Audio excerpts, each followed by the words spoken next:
साधकों, जैसा कि इन्होंने अभी कहा कि मैं वृंदावन से वापस आया, यानी घर जब वो अपने आए तो इन्होंने फल वगैरह खाए, तो साधकों समझ सकते हो कि फल खाने का मतलब सिर्फ ये था कि इनके शरीर में शुद्धता बढ़े। जड़ता की चीज़ें कम खाएं, जड़ता वाला भोजन कम खाया, क्यों? फल से शुद्धता होती है, उसमें जड़ता कम होती है। जैसे हम आप घर में जैसे रोटी है, दाल है, सब्जी है, अब जो भी हम खाना खाते हैं आमतौर पर, तो अगर खाएंगे, ज़्यादा खाएंगे तो शरीर में जड़ता बढ़ती है, और जड़ता बढ़ने के कारण साधक के शरीर में तमोगुण की मात्रा बढ़ती है। अगर साधक उस समय थोड़ा ध्यान देंगे, भोजन कम करें, अगर भोजन कर इस शरीर को चलाने के लिए भोजन तो कुछ ना कुछ मात्रा में लेना ही होगा, तो अच्छा है कि हम हल्का भोजन लें जो जल्दी से सुपाच्य हो, पौष्टिक हो, और फल वगैरह हो, दूध है, दही है वगैरह लेते हैं, तो इससे क्या होते हैं, शरीर में अशुद्धता यानी तमोगुण की मात्रा कम बढ़ती है।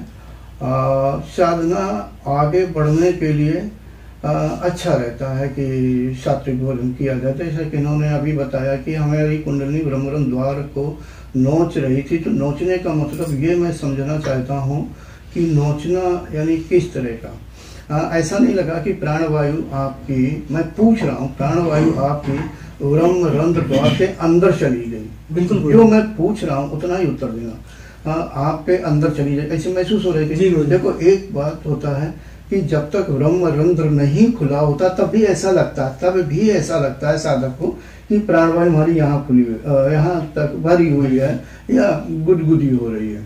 हालांकि नए साधक को होने लगता है, उसका कारण मन होता है। मन यहाँ पर जब रोकते हैं तो ऐसा लगता है कि प्राणवायु मेरा यहाँ पे आ गया। तो बहुत से साधक भ्रमित हो जाते हैं कि मेरी साधना यहाँ चल रही, यहाँ नहीं चलती है। वो मन के कारण, यहाँ पर मन एक जगह एकाग्र करने के कारण उस यानी मस्तिष्क के ऊपरी क्षेत्र में कि जो सूक्ष्म कोशिकाएं होती हैं वो क्रियाशील हो जाती हैं, वो क्रियाशीलता उन्हें महसूस होती है। लेकिन आपकी साधना के कारण वो भिन्नता, बात में भिन्नता है उसमें जो अन्य नए साधकों में होती है। तो ये पहले की अपेक्षा जब प्राणवायु अंदर गया होगा तो उसकी विशेष तरह के आनंद की अनुभूति होती है कि यानी पहले की अपेक्षा अब अच्छा लगा, हाँ अंदर चली गई, ठीक है। और जो कुंडलिनी होती है वो थोड़ा ही मुंह अपना अंदर करती है, ब्रह्मरंध्र द्वार से थोड़ा ही अंदर करती है। हाँ, आप अपनी अनुभूतियाँ अपने शब्दों में बताएं। जी गुरु जी, उस वक्त जैसे संक्षेप में ही बोले ताकि और भी साधक जैसा गुरु जी कह रहे हैं, बिल्कुल उस वक्त ना जो मैं बोल रहा हूँ कि कुंडली उस जगह को, ब्रह्मरंध्र द्वार को नोच रही थी, जैसे अपनी उग्रता के कारण अंदर जाने के लिए जैसे जगह होता नहीं है, तो उग्रता के कारण वहां पे जगह बना रही थी। और एक अलग सी उस वक्त गुदगुदी सी, मतलब ऐसी गुदगुदी थी कि मैं उसको आपको बता नहीं सकता। वो एक अलग तरह की जैसे अनुभूति सी हो रही थी ध्यान के वक्त मुझे।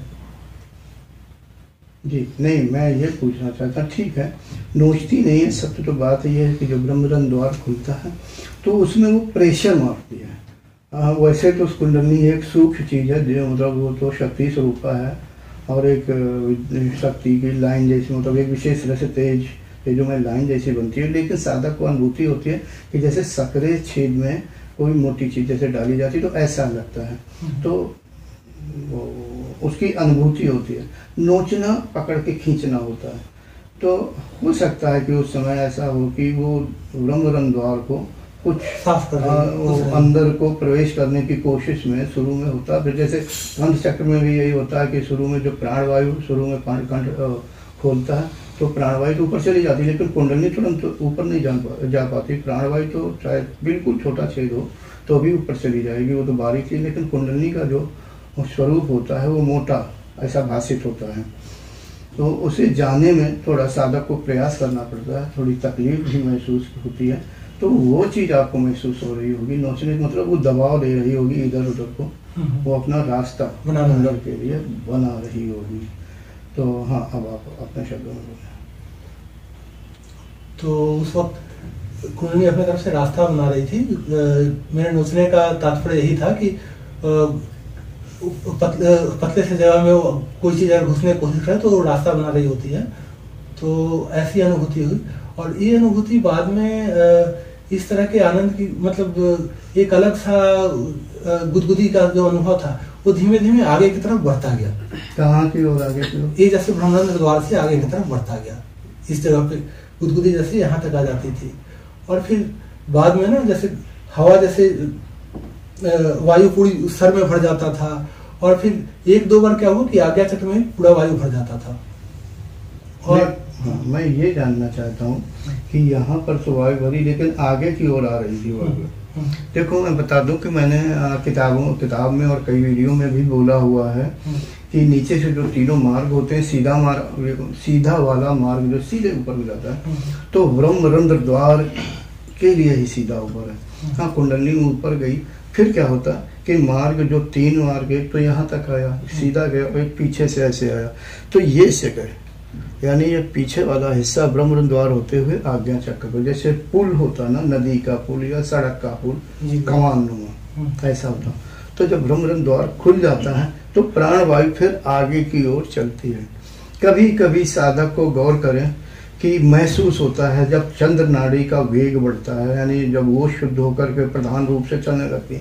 ये जो चंद्र नाड़ी सूर्य नाड़ी होती है, जब इनकी प्रधानता बदलती है दिन और रात में, या कभी कभी साधक की साधना के अनुसार अगर कठोर साधना करेगा तो उसकी सूर्य नाड़ी ज़्यादा चलेगी, और सूर्य नाड़ी ही ज़्यादा चलनी चाहिए। चंद्र नाड़ी उतना उचित नहीं मानते हैं अच्छे योगी लोग।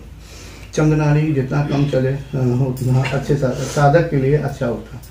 तो यहाँ पे ऐसा कभी कभी महसूस होता है कि कोई एक ठंडी ठंडी वायु या कोई लिक्विड जैसा, लिक्विड नहीं होता, होती वायु, वो चंद्र नाड़ी का कुछ प्रभाव जैसा पड़ता, तो कि बड़ी ठंड, खूब सिर गर्म हो रहा है, या गर्मियों के दिन है, आप जब साधना करेंगे लगता है बड़ी गर्मी लग रही, लेकिन यहाँ से ऐसा लगेगा कि ठंडी सी कोई चीज़ आगे की ओर जा रही, यानी आज्ञा चक्र की ओर बढ़ रही है, मतलब ऐसा। और कभी कभी वो आकर के यहाँ, जब यहाँ आएगी तो साधक को लगेगा सिर एकदम से बर्फ जैसा ठंडा हो गया, जबकि बाहर का टेम्परेचर बहुत ज़्यादा होता है।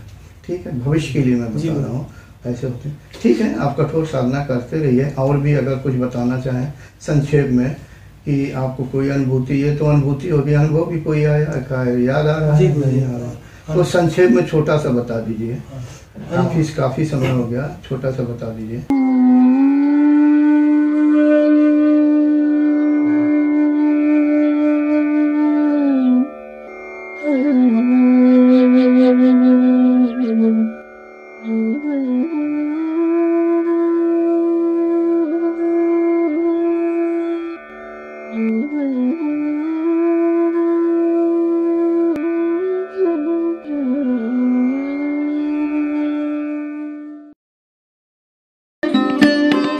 Thanks for watching. Remember to like, comment and subscribe.